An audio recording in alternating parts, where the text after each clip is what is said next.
Bismillahirrahmanirrahim. Assalamualaikum warahmatullahi wabarakatuh. Pemirsa yang dirahmati Allah Subhanahu wa taala, kembali kita bertemu dalam program Focus to the Point.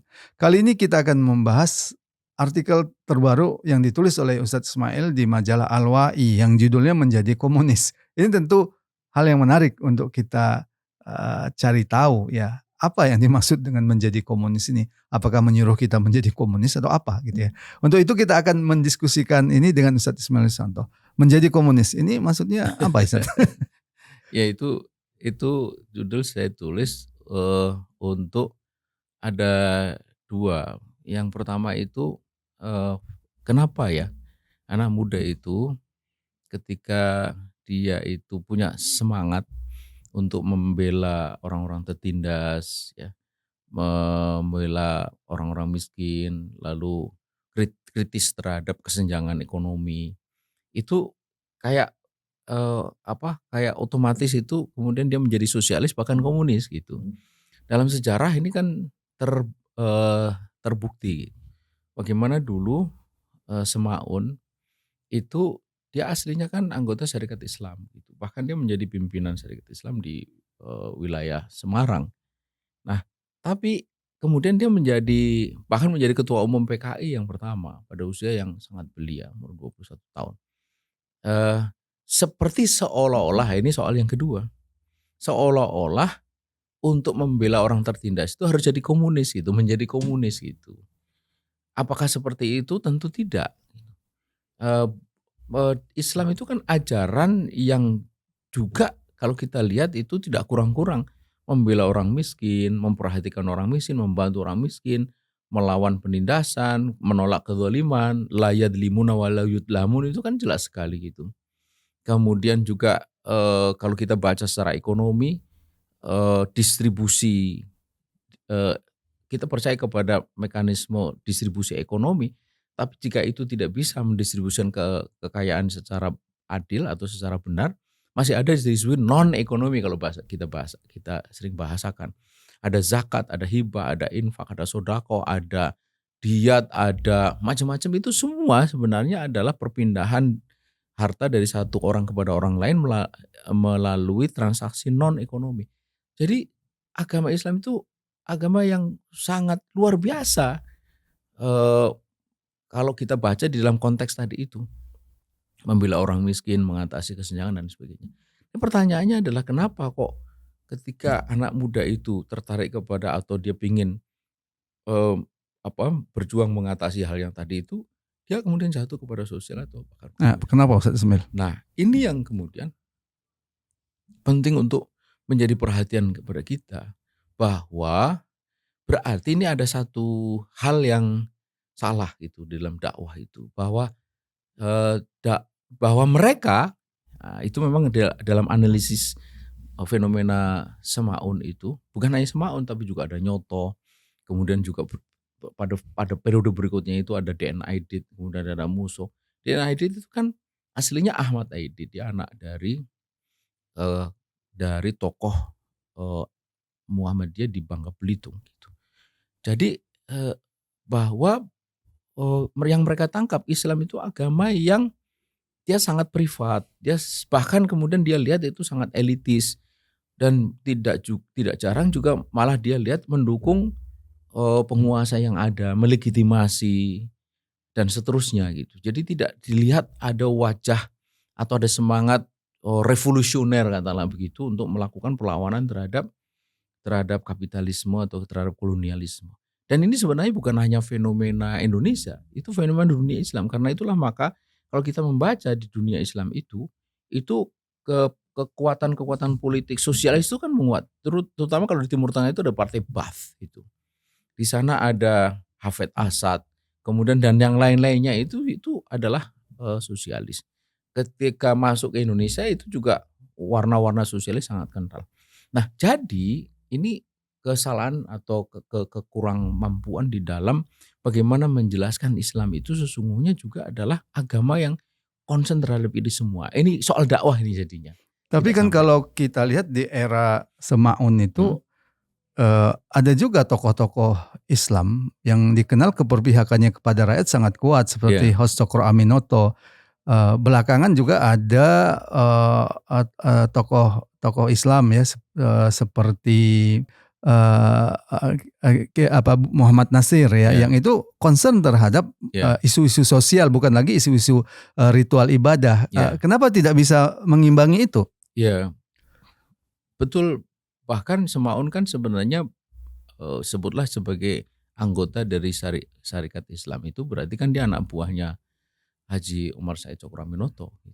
Tapi tetap aja terlihat bahwa oleh dia bahwa SI ini kurang radikal gitu. Berarti kan ada dua di situ. Pertama soal idenya, dan yang kedua soal caranya. Memang dia sangat dipengaruhi oleh Sneflit, tokoh komunis internasional yang kita tidak tahu persis apa yang diomongkan, tapi kalau dilihat dari langkah yang diambil oleh Semaun, itu mengajarkan cara-cara yang mengkomunistik, diantaranya adalah pemogokan, dan itu berhasil dilakukan oleh Semaun. Dia memimpin pemogokan buruh kereta api di Semarang, dan itu kemudian bisa menaikkan upah. Nah, gitu. Sesuatu yang dia lihat tidak dilakukan oleh Syarikat Islam. Karena itulah maka kemudian dia tetap menjadi anggota Syarikat Islam, dan dia ingin Syarikat Islam seperti yang dia pikirkan. Nah, itulah yang kemudian membelah Syarikat Islam menjadi Syarikat Islam SI merah. Ya, Semaun dan kawan-kawan itulah komunis yang kemudian menjadi PKI, dan SI putih ya SI asli itu. Jadi ini soal pikiran dan cara. Nah, ini yang mungkin, nah tentu saja Islam itu kan tidak mengadop cara-cara pertentangan kelas itu yang ala-ala komunis. Nah, dalam konteks sekarang Ustaz Ismail, meskipun komunisme sosialisme itu secara negara sudah runtuh, tapi masih tidak sedikit ya anak-anak muda termasuk dari kalangan pemuda-pemuda Islam juga yang masih berminat kepada ide-ide sosialisme dan komunisme ini. Lantas pertanyaannya, Islam seperti apa yang harus kita jelaskan ke anak-anak muda seperti ini? Inilah yang penting, bahwa kita harus menjelaskan Islam ini adalah mu'alajah lima syakilil hayat, pemecah problem kehidupan. Berarti harus bisa menjelaskan kepada mereka memecah problem kehidupan apa? Kehidupan personal, individual, keluarga, negara gitu. Nah, persoalan negara ini apa saja? Nah, ini yang kita mesti bisa address itu. Mulai dari soal ekonomi, persoalan apa? Soal kesenjangan, soal kemiskinan, soal penindasan, soal konflik tanah agraria, itu bagaimana menyelesaikan? Harus bisa dijelaskan. Tapi kalau tidak, itu nanti akan ditangkap seolah-olah Islam itu tidak punya gagasan-gagasan atau pikiran-pikiran atau bahkan aturan-aturan menyangkut ini. Padahal itu kan jelas sekali itu. Kemudian yang kedua adalah tentang bagaimana merubah. Nah, gitu. Jadi setelah tertangkap oleh mereka, Islam itu memang bisa menyelesaikan persoalan-persoalan kehidupan masyarakat.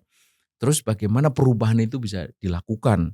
Perubahan itu kan berarti menghentikan kapitalisme, kolonialisme itu menjadi sesuatu yang lain gitu.